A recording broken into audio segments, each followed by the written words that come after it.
So I need my hands for that.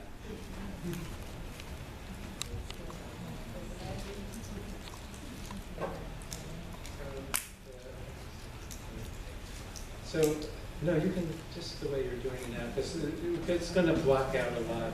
So I had Peter leaning the top half of his body forward. This chair works better than the big chair that we use with Lindsay, because this chair's not leaning backwards. And the whole idea is to fall forward. So that chair was like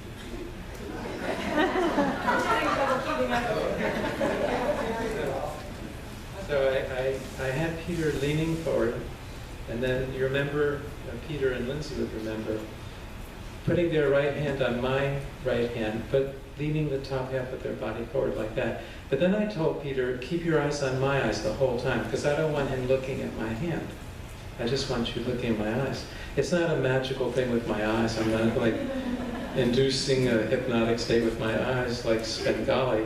It's about the hand. So, but Peter is looking at my eyes, and then I count to 3, and I said to Peter, don't press down until I reach number 3. And the reason I said that is because I didn't want you helping me out. Like if you press down at 1 or 2, it means you're trying too hard to help me. And I want you just to relax and not to worry about helping.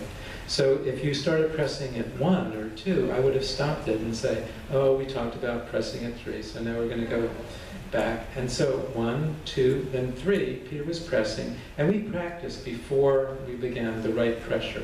Because Peter's leaning forward, and I wanted him to exert firm pressure on my hand, because his body's leaning forward, putting pressure on my right hand, but his eyes are on my eyes. And so now he's pressing firmly, and you feel my hand pressing up. Body is like leaning into my hand, and I'm counting, and I'm saying, your eyes are getting heavy. I'm not going to put you in here. Droopy, sleepy. And then Peter's eyes did get heavy and sleepy. And when your eyes closed at a point that you weren't expecting it, because we didn't talk about this, I just pulled my right hand out. Yeah. And I pulled my right hand out suddenly, and I said, sleep. Now, he knows sleep means go into the deeper state, not really sleeping, but your body, as my hand pulls out, you're leaning forward. But I'm right there to catch your head. That's why your brain felt like it was suspended, because my hand was here. So I catch your shoulder, I catch your head. My hand is out, but catching you, so you're not going to go anywhere. You're sitting. But the body is concerned with falling. The mind is concerned with balance. So when I say sleep, it goes right through any barrier, and you just go into a deeper state. It's like a distraction technique. And that's the whole thing to it. I think a lot of parents would wonder why that doesn't work with their children. It could work with the children. Yeah, I know.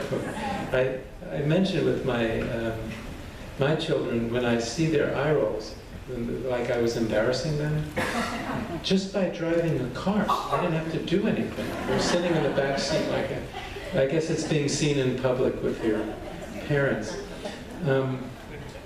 I feel like reaching back, tapping them on the forehead and saying things like,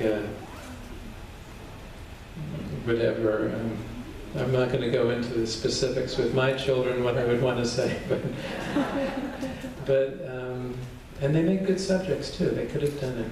But that's the technique. It's all about losing balance, and then I say sleep, and it's not magical. You just go, there's energy shifts, I'm sure that's going on all the time, and you can see it and feel it. I feel the hand getting warm and things like that, but I don't consciously work with the third eye or with shifting the energies. I just do that technique. All that shifting happens, and the person goes into a deep state quickly. So within 2 minutes, we're in childhood. We're not going down steps and into the garden and whatever. We're in childhood. I did use the bridge again to go into a past life, just to do that. We probably didn't have to, but I like using an image. And then you did, and went into that farming, more rustic life.